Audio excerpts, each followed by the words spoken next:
blue light guides, only a fool chooses a different path.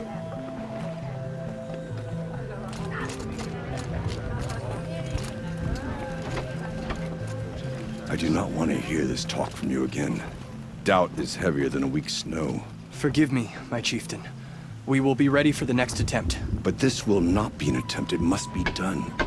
Do you understand? My chieftain. Good. Outlander, I suppose you wish to speak? There are other Weraks in Song's Edge too? Yes. The village has its own life for all Banuk who need trade or shelter. After the war ended, it sprang up from what was once a campsite, quick as the bloom between frosts. Perhaps it will last until the Carja seek war again.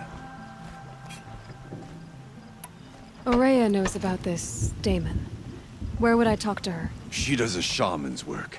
That is not for the eyes and ears of others. Certainly not an Outlander's. This Daemon you talked about. If you are hardy enough, you can venture out and see the signs yourself. It has changed the machines, made them fiercer, stronger. But what is it? A matter for the shamans to debate. Did your Werak come from this place? No, we rallied most of our hunters from across Banur to face the threat of the Daemon. But I was born here, and stayed to fight the Carja when others retreated into the mountains. A few of my old warriors remained with me, those who survived. You're set on going back to the mountain? I have put my word to it. Even with the risks being so great? The risk of what? Death? It would be a worse fate to bow our heads to the challenge and say too much. Well, I guess that's it then. Good. Prefer deeds to words. Right.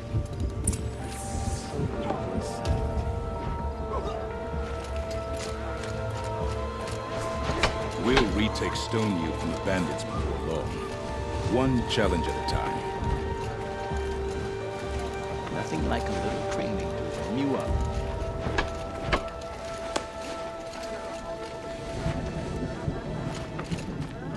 The cold keeps our hunters alert.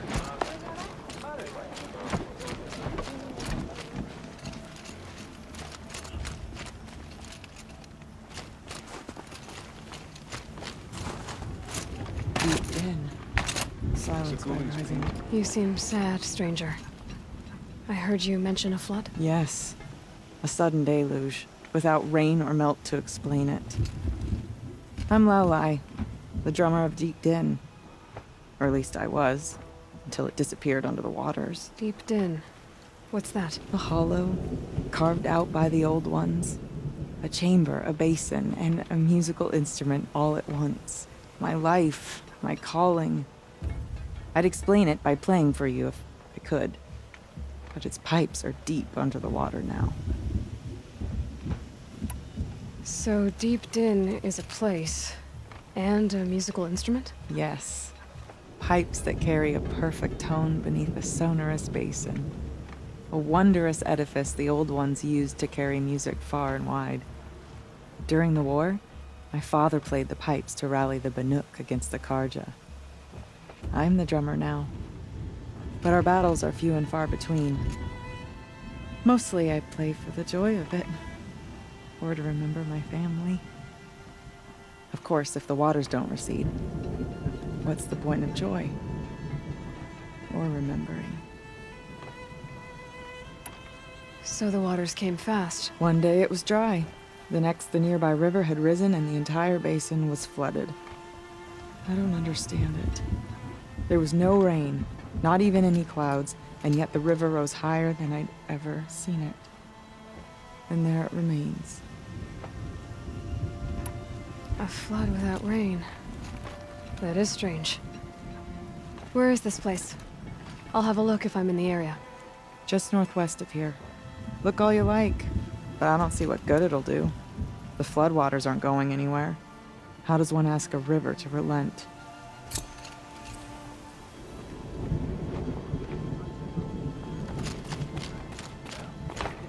Just a week ago, I saw a Karja sightseeing expedition.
Slack-jawed at the frozen tonic.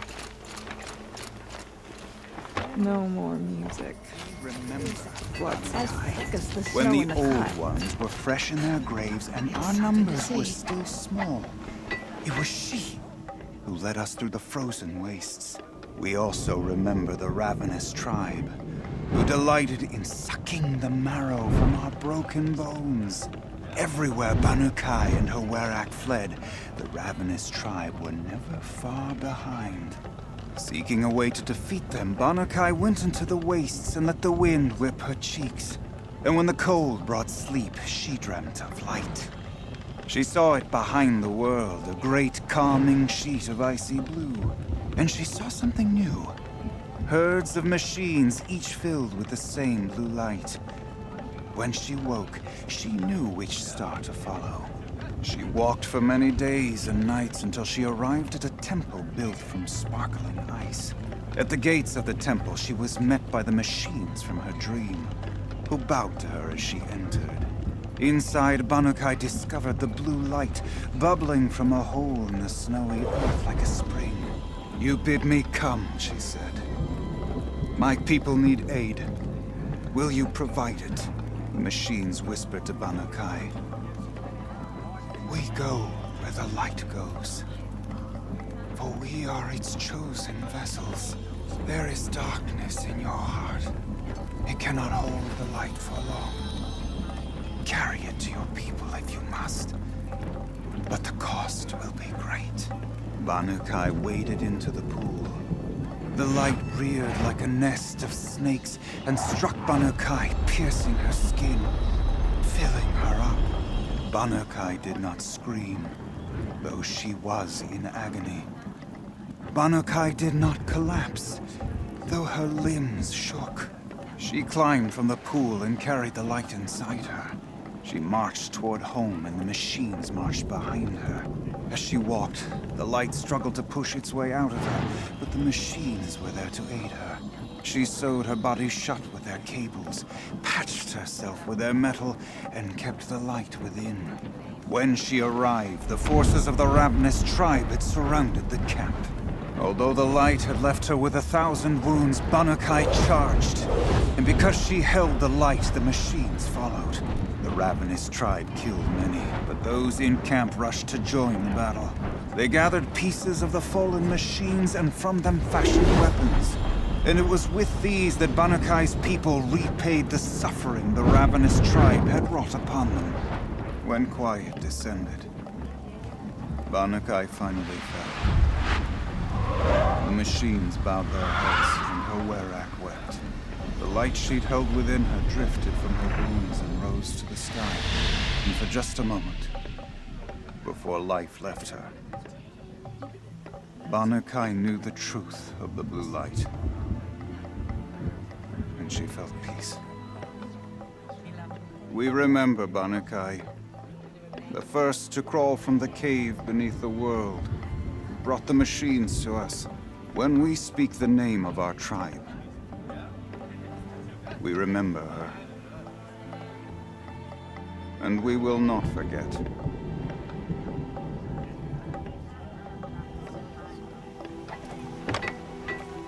So, machines in the South suffer their own sort of corruption. I wonder what sort of... They say We Meridian is a remember place where every Banu need Kai, is met. when the old ones were fresh.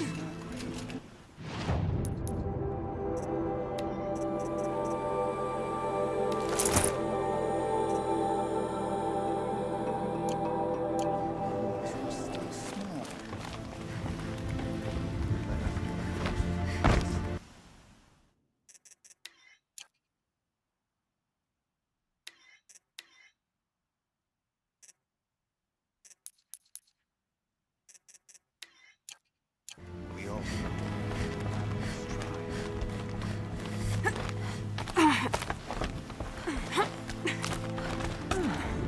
Fresh face and cut.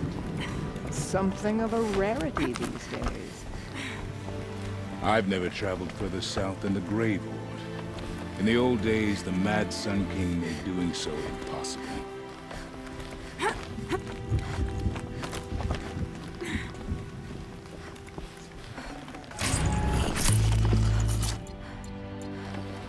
The Banuk of Song's Edge are our own breed, and we deserve a painter unlike any other.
Quite a view you've got up here. It's a useful perspective. How fleeting we are when the world is so wide. From up here, you can see how the light paints across the land. Ever changing. That's a lesson. All our marks will pass. That outlook sounds a little depressing for a painter. Haven't met many artists, have you? Song's Edge needs new stories. I scrubbed its past off this rock to start anew, but a new start needs new colors. Fresh pigments, like none have seen. Have you always been a painter? I've always painted. But I wasn't a painter until I was driven out of Ban-Ur. Up there, the markings are eternal. They paint over the same lines, the same colors, over and over. As a child, I learned from copying them. As I grew, my heart sank at the familiarity. All of us Banuk might as well be trapped in glacier ice. We have the look of life, but never really moving. These pigments you want. Where should I look for them? Salts gather at the edges of geysers and hot pools. Crystals cling to the rocks and cliffs.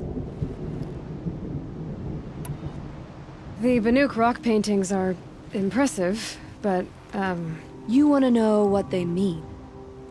That's not the right question, but I'll answer anyway. Some are called to the machines. The sacred shapes you see on metal casings, or on a cauldron door. Do the machines listen to the call? I don't know. Others, like mine, are a call to the tribe. You could say inspiration or prophecy. And sometimes even men listen, if the painting is loud enough.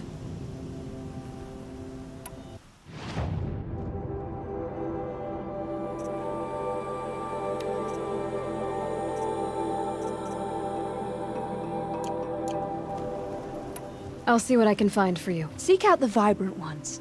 A spring of sudden color among snow or rock or metal. That's its own reward, but I'd reward you as well.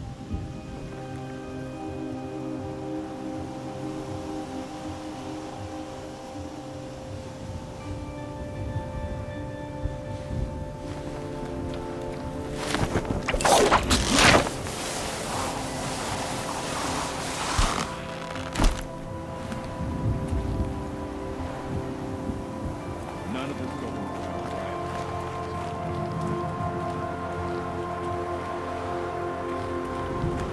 Might regret this.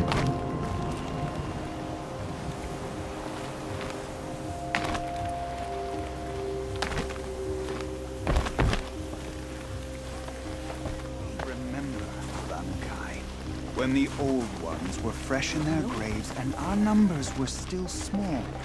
It was she who led us through the frozen wastes. We also remember the ravenous.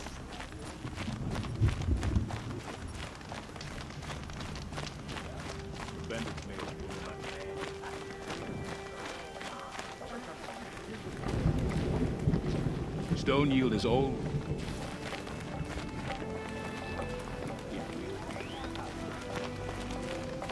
You look well.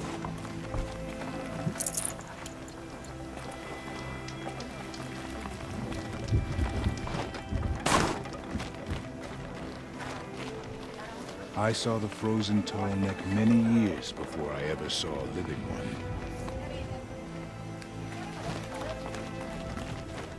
To become a bandit is to admit you don't possess the skill to survive without death and murder. I'll give this to the Osram. Whatever they do with passion. Sometimes, we gather near the frozen tall neck at the frost figures and sing the songs of our ancestors. Ooh, I want armor like that.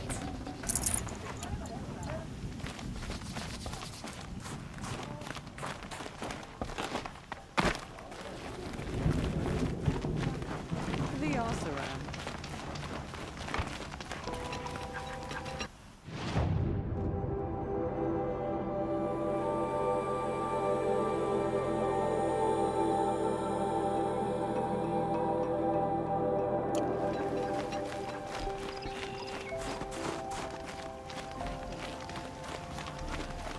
Stone's Edge is lucky to have her.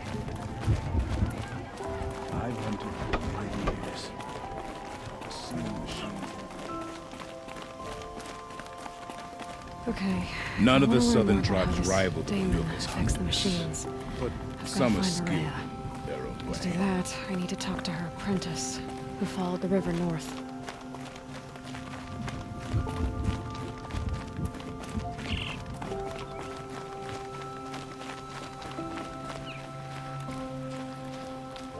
They say bandits. Outlander, wait a moment. We do well to stay vigilant. That weapon of yours, Outlander, that spear. I can see the blue light upon it. This? It was made by an acquaintance of mine. Ah, a shaman. No. More of a tinker? A tinker does not understand the spark in the metal, the song in the metal like this. But it could be improved upon, modified, with the help of the old ones. Far north of here, there is a cave, a shaft in the snow. Within it is a nest of metal birds. Find a bird that hasn't been stripped by shamans past. Look for a rail inside it, the length of your spear. That's all I can tell you. Get a rail from some metal birds in a cave. Sounds perfectly normal.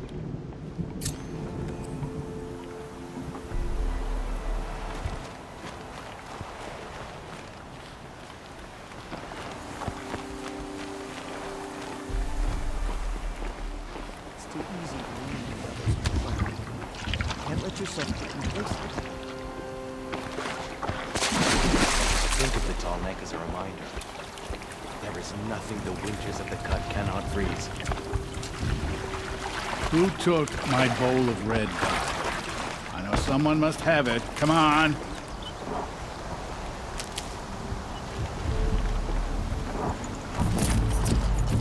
Something Sakuli can use.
Good meat.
Outlanders. Karja Outlanders. We fought those rebels in Sunfall to a standstill. When will the Sun King reach them for good?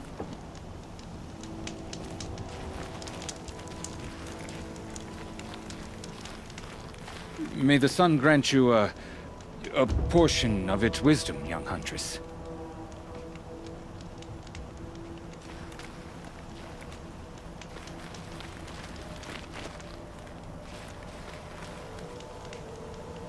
What brings you Karja so far from your home? There's good machine hunting in the cut.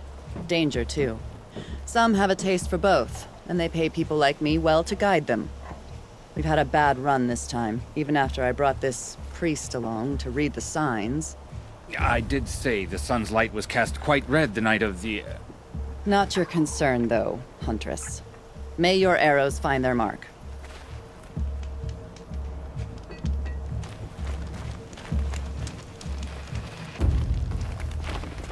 First feral machine.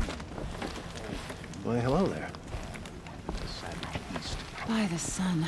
I'm hoping for a better day tomorrow. I haven't had a break in ages. Why, hello there. I've never broken bread with an outlander. Go for a drink and a bite. I met Nora when I was a child. All I remember now is how heavy the bow was. You're a long way from home, too. Watch your back out Unrest there. everywhere. I hear there are many Nora dead.